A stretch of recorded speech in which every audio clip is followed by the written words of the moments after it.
Live from New Delhi, you're watching DD India Live, India's voice to the world. I'm Preeti Kaur. Coming up in the next 30 minutes, Pakistan votes to elect new government amidst terror and economic crisis, closes western border with Iran and Afghanistan for a day, mobile phone services suspended across the country.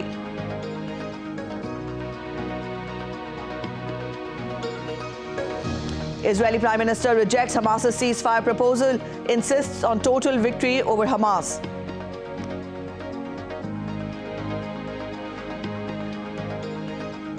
Deputy Prime Minister of Fiji to visit India's holy city of Ayodhya, to be the first foreign leader to visit Ayodhya after the consecration ceremony on January 22nd.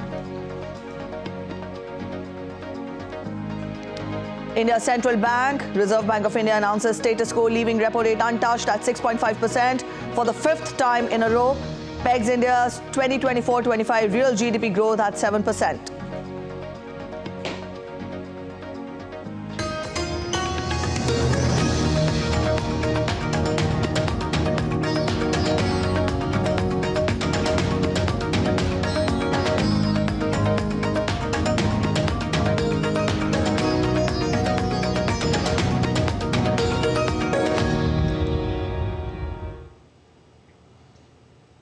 India's central bank, the Reserve Bank of India Monetary Policy Committee, has kept repo rates unchanged at 6.5%. It has also decided to remain focused on the withdrawal of the accommodative stance.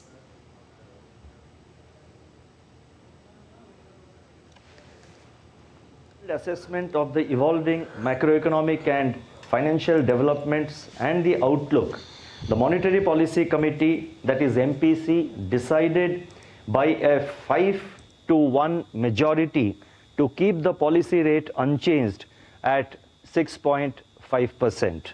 Consequently, the standing deposit facility rate remains at 6.25%, and the marginal standing facility, that is MSF rate, and the bank rate at 6.75%. RBI Governor Shaktikant Das said that India's real GDP growth for the current financial year ending in March 2024 is also pegged at 7%. Real GDP growth for 2024-25, that is the next financial year, is projected at 7%. I repeat, real GDP growth for 2024-25, that is next financial year, is projected at 7%, with Q1 at 7.2%, Q2 at 6.8%, Q3 at 7%, and Q4 at 6.9%. The risks are evenly balanced. He further added that global inflation has softened considerably, expected to moderate further in 2024. Global growth is expected to remain steady in 2024 with heterogeneity across regions. Though global trade momentum remains weak, it is exhibiting signs of recovery and is likely to grow faster in 2024. Inflation has softened considerably and is expected to moderate further in 2024. Pakistanis are voting today to elect a new government amid terrorist attacks and economic crisis. The election comes almost 2 years since the previous Prime Minister, cricketer turned politician Imran Khan, was ousted in a no-confidence vote. Khan was later jailed on corruption charges and is barred from standing. Three-time Prime Minister Nawaz Sharif is on the ballot, while the other major party in the fray is Pakistan People's Party. Bilawal Bhutto Zardari, the 35-year-old son of former Premier Benazir Bhutto, is also running an aggressive campaign in an outside bid for the top office. Results have to be released within 2 weeks.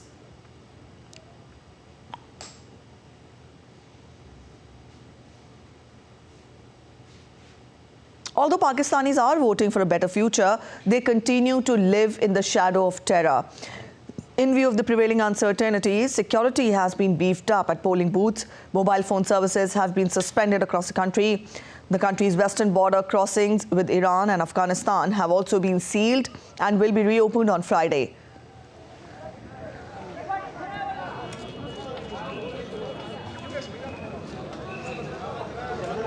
The slew of measures came after two explosions rocked the area near electoral candidates' offices in Pakistan's southwestern province of Balochistan on Wednesday. Islamic State claimed the responsibility for the blasts, which killed 26 people and wounded dozens.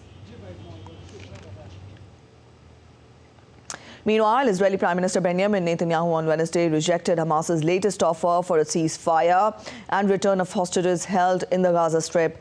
Palestinian terrorist group Hamas has proposed a ceasefire of 4.5 months, during which all hostages would go free. Israel would withdraw its troops from Gaza and an agreement would be reached on an end to the war. Calling Hamas's position delusional, Netanyahu renewed a pledge to destroy the Islamist movement, saying there is no alternative for Israel but to bring about its collapse. Peace and security require total victory over Hamas. We cannot accept anything else. Can you imagine what will happen if we don't have total victory? Hamas leaders have already pledged they'll repeat the October 7th massacre over and over and over again. No nation can accept that. We certainly won't. Without total victory, Iran and its terror proxies, Hamas, Hezbollah, the Houthis, and others, will be emboldened to subvert moderate states in the Middle East. They'll threaten the entire free world. Only total victory will prevent that. And total victory is within our reach. Military pressure led to the release of 110 hostages, and only continued military pressure will bring home the remaining hostages. U.S. Secretary of State Antony Blinken has said that Hamas's proposal for a ceasefire in Gaza has clear non-starters but leaves space for an agreement to be reached. The top U.S. diplomat earlier met with Israeli Prime Minister Benjamin Netanyahu and discussed the Hamas counter-proposal to a ceasefire proposal. We had an opportunity today to discuss with the Israeli government the response that Hamas sent last night to the proposal that the United States, Qatar, and Egypt had put together to bring the remaining hostages home and extend the humanitarian pause. What I can tell you about these discussions is that while there are some clear non-starters in Hamas's response, we do think it creates space for agreement to be reached. And we will work at that relentlessly until we get there. He has been conducting intense shuttle diplomacy, crisscrossing the Middle East on Tuesday in his fifth visit to the region since the deadly Hamas attack on Israel on October 7th. He also held a meeting with leaders of Egypt and Qatar, the two countries mediating the hostage negotiations with Hamas.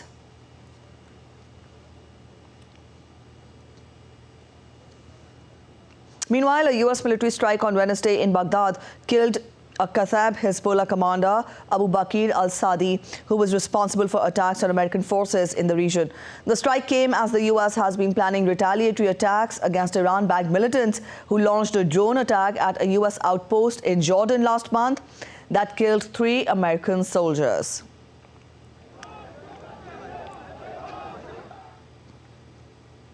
Let's get to updates from Russia-Ukraine war now. On the second day of his visit, European Union's foreign policy chief Josep Borrell met Ukrainian President Volodymyr Zelensky.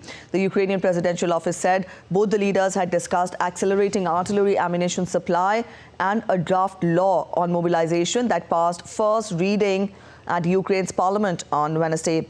Borrell also discussed EU military and financial support with top Ukrainian officials, as the official said that they face an acute shortage of ammunition and artillery shells with renewed assaults on several areas. He discussed Kyiv's progress on reforms and its bid to join the 27-member bloc. U.S. Senate Republicans blocked a bipartisan border deal that had taken months to negotiate, but said that they could still approve aid for Ukraine and Israel that had been tied up in the deal. Senators in both the parties are now engaged in an urgent round of talks to see if they can reach an agreement that would allow the chamber to open up debate on a foreign aid package without the border security provisions. Former President Donald Trump has been pressing his fellow Republicans to reject any compromise as he campaigns to defeat Democratic President Joe Biden in the November election.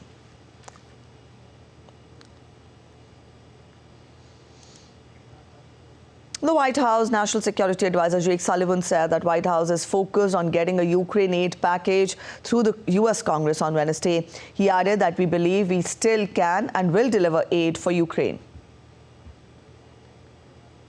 At the end of the day, there is no alternative to the United States stepping up to the plate and providing a level of resources that allow Ukraine to have the artillery, the air defense systems, and the other capabilities they need.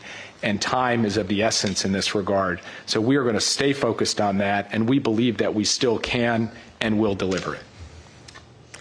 Almost assured victory awaits former U.S. President Donald Trump in the upcoming Nevada caucuses, further cementing his pursuit of the Republican Party's presidential nomination.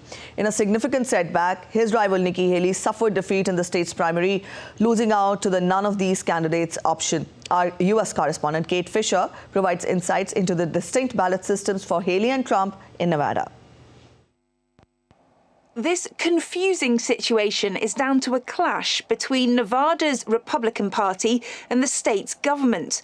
Nevada's had a caucus for decades, but Democratic lawmakers in the state passed legislation to switch the caucuses to a primary, since it's generally a more efficient way of voting. The state Republican Party opposed the changes and decided to hold caucuses anyway, and to recognise the winner of them and not the primary. Donald Trump is expected to win Thursday's caucuses decisively. But Nikki Haley suffered a humiliating defeat in the primary on Tuesday, despite facing no competition.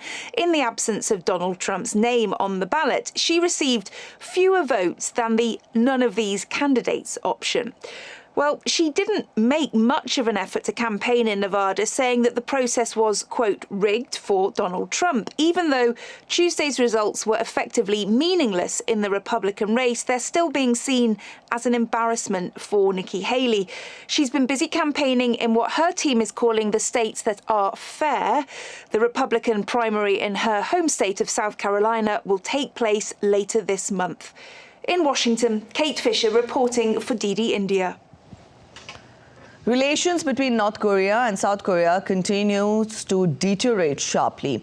In a fresh escalation, North Korea's Supreme People's Assembly has voted to scrap all agreements signed with South Korea on promoting economic cooperation.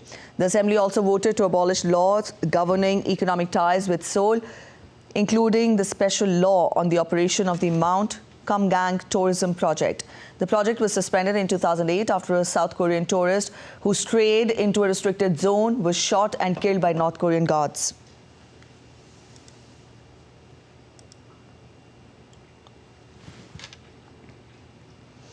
Tokyo Electric Power has reported that up to 5.5 metric tons of radioactive water containing 22 billion becquerels of radioactive substances was leaked as a result of maintenance operations. Materials leaked from a unit at Fukushima Daichi nuclear power station that was treating polluting water. The water was left open, causing no significant changes in monitoring posts around the plant or water monitor readings inside it.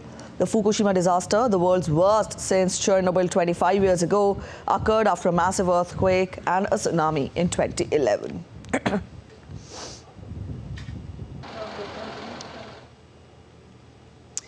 Rio de Janeiro's residents are preparing for a dengue outbreak, a deadly disease spread by mosquitoes, just days before carnival celebrations. Officials have scoured the Ladera slum for potential mosquito breeding grounds, taking samples of larvae from stagnant water and advising residents on precautions against infection. The Ministry of Health reports more than 300,000 cases and 265 deaths under investigation, nearly 4 times more than the first 5 weeks of 2023. Authorities have warned revelers to stay in dengue-free areas. 5 U.S. Marines were found missing after their helicopter went missing in a mix of heavy rain and snow.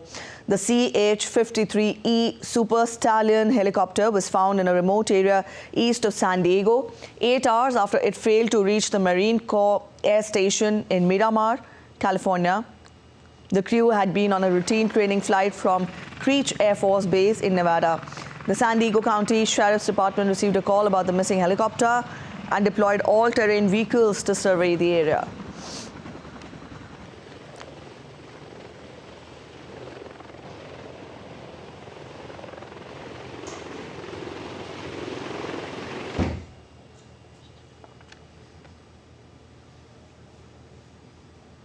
We're heading for a short break, but still to come on this edition of DD India Live, dengue outbreak in Rio de Janeiro as residents prepare for carnival celebrations simultaneously.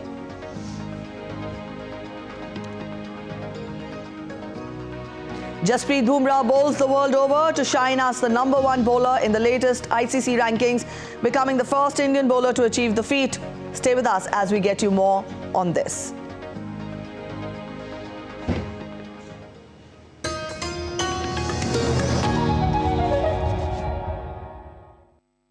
Telepathy, real or fiction?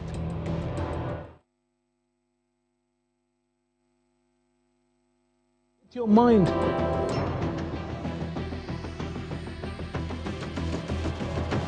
Elon Musk's brain chip promises telepathy for real. But is it safe? Is it ethical? I connect the dots to get the full picture.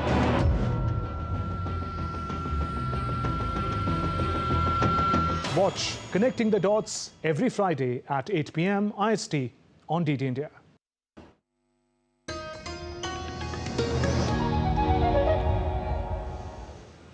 Welcome back after the break. You're watching DD India Live. India's External Affairs Minister Dr. S. Jaishankar will attend the 7th Indian Ocean Conference during his visit to Perth in Australia on Friday.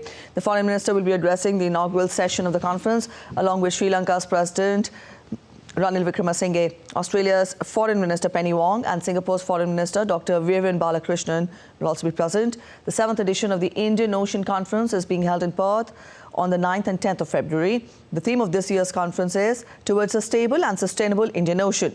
The Indian Ocean Conference is a flagship consultative forum for countries in the Indian Ocean region, organized annually by the Ministry of External Affairs in association with the India Foundation.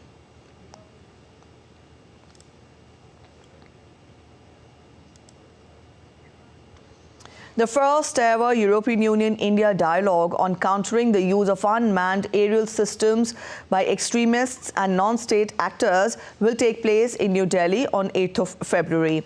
The day-long EU-India roundtable seeks to better understand the range of current and emerging threats, particularly involved with consumer-grade UAS technology. Participants from the EU and India will also discuss best practices regarding regulatory, tactical and investigative responses to addressing UAS threats in both regions. This roundtable is part of a series of ongoing counter-terrorism engagement between the EU and India, building on recent activities under the EU project Enhancing Security Cooperation in and with Asia. In October last year, the EU Commission issued a communication to the Council and European Parliament on countering potential threats posed by drones. The document sets out EU's commercial drone policy for the next several years.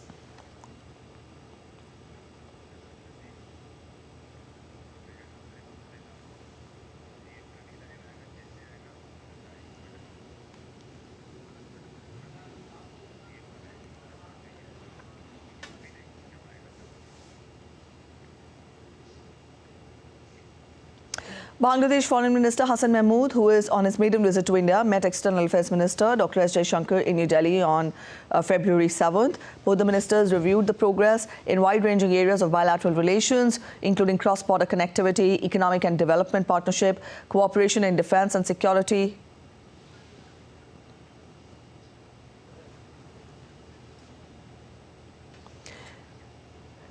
And up your screens, we have the details of the visit.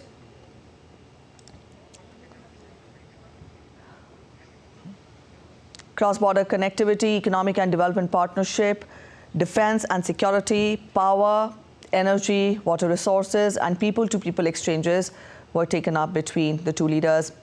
Discussions were also held in areas of future engagement in line with national development goals of the two countries, including the vision of Viksit Bharat 2047 and Smart Bangladesh 2041. The two leaders also exchanged views on regional and multilateral issues of common interest. They expressed commitment to further enhancing of their collaboration to promote sub-regional cooperation within the framework of BIMSTEC, IORA and BBIN. Earlier, Foreign Minister Mahmood visited Rajghat to pay homage to Mahatma Gandhi. He also held a meeting with National Security Advisor Ajit Doval. Up your screens, we have the visit by the dignitary at Rajghat. paying his respects to Father of the Nation, Mahatma Gandhi.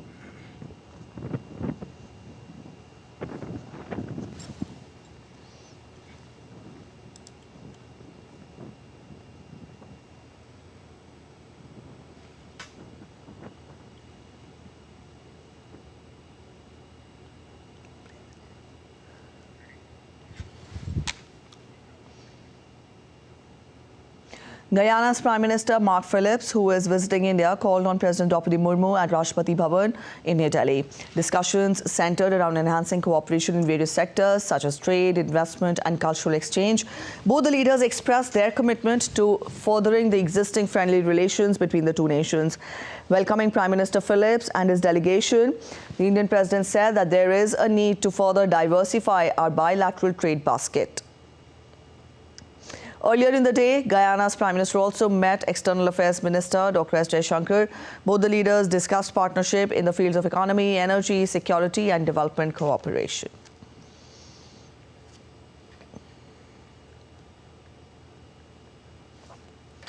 Fiji's Deputy Prime Minister and Finance Minister, Professor Biman Prasad, will become the first foreign leader to offer prayers at the newly built Ram Temple at Ayodhya when he travels there on Thursday.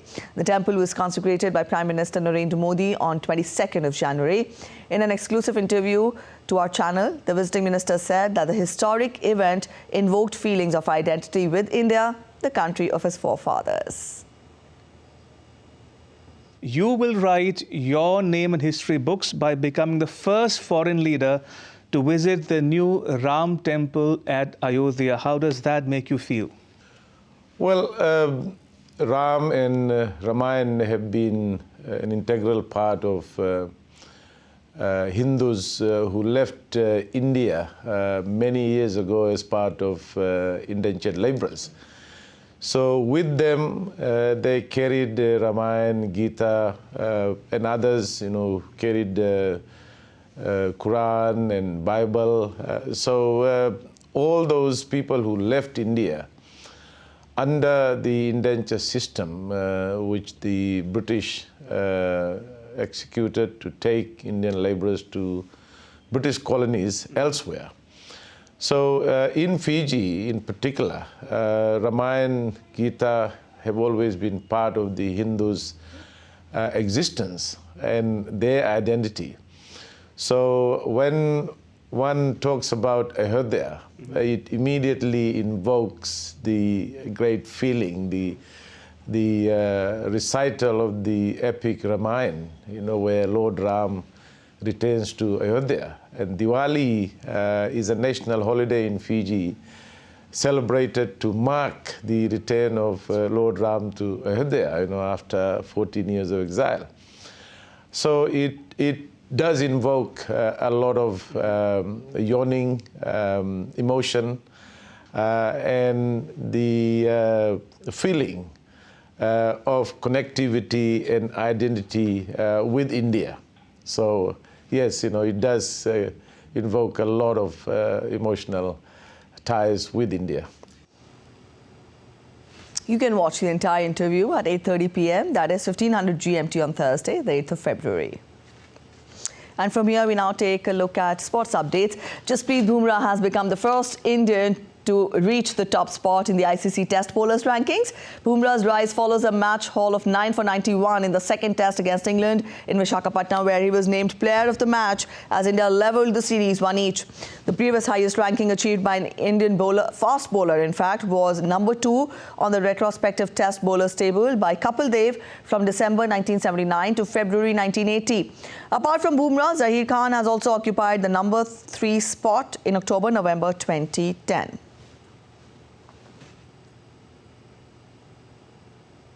Second seed India's Sumit Nagal stormed his way into the quarterfinals of the Chennai Open 2024. The 26-year-old defeated Italy's Giovanni Fonio 7-5, 6-2 in an hour and 21 minutes on Wednesday. After beating his Indian opponent, S.T. Prachwal Dev, in the first round, Nagal also showed his class against Fonio, who fought hard before throwing in the towel.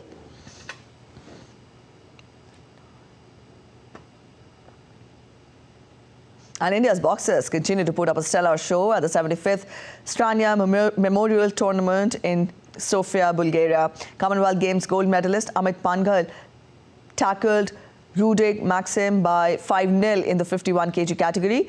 Also, national champion Akash defeated Traor Makan of France in the 71 kg category. Another Indian national champion, Abhimanyu Laura, showed a similar display against Moni Rafael of France in the 80 kg category. Pakistan, champions of the 2004 and 2006 editions of the Under-19 World Cup, will be up against three-time champions and the winner of the inaugural edition, Australia, in the second semi-final of the ICC Under-19 World Cup being held in South Africa. The two teams will go head-to-head on Thursday at Willowmore Park in Benoni, with the winner meeting India in the final on Sunday, February 11th. The 2026 Olympic and Paralympic Winter Games in Italy have unveiled their official mascots, Tina and Milo, at the San Remo Festival. Now, Tina is a light-coated stork, while Milo is a brown-coated mascot. The mascots represent the host cities Cortina and Milano. The Olympics will take place from February 6 to 22nd, with Paralympics from March 6 to 15th.